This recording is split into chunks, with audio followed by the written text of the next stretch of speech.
কলকাতা সল্টলেক সহ 6 জায়গায় হানা দিল ইডি। রেশন দুর্নীতির তদন্তে এই অভিযান বলে জানা গিয়েছে ইডি সূত্রে।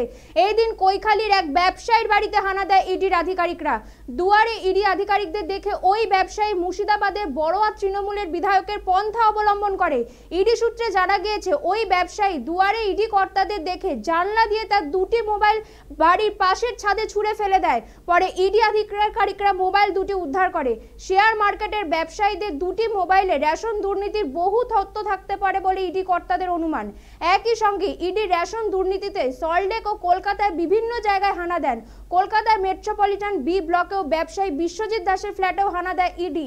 ইতিমধ্যে রেশন দুর্নীতিতে প্রাক্তন খাদ্যমন্ত্রী জ্যোতিপ্রিয় মল্লিককে গ্রেফতার করেছে ইডির আধিকারিকরা।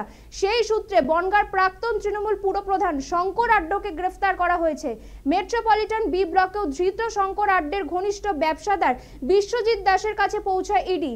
এছাড়া ইডির দল পার্ক স্ট্রিট, রাসেল স্ট্রিট সহ মোট 6 জায়গায় এদিন হানা দিয়েছে। প্রতি জায়গাতেই কেন্দ্রীয় বাহিনী কড়া প্রহরা রয়েছে। স্থানীয় থানার পুলিশও ঘটনাস্থলে রয়েছে।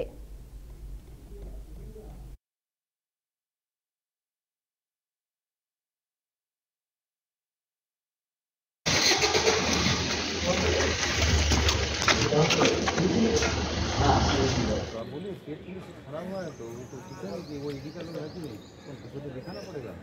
हम लोग तो पूछेंगे वो ईडी का लोग है कि नहीं, हम लोग के पास कोई रिक्वेजिशन नहीं है, कोई इन्फॉर्मेशन नहीं है। स्टेट पुलिस बोलिए जो आयो साहब है उनको आने के लिए बोलिए।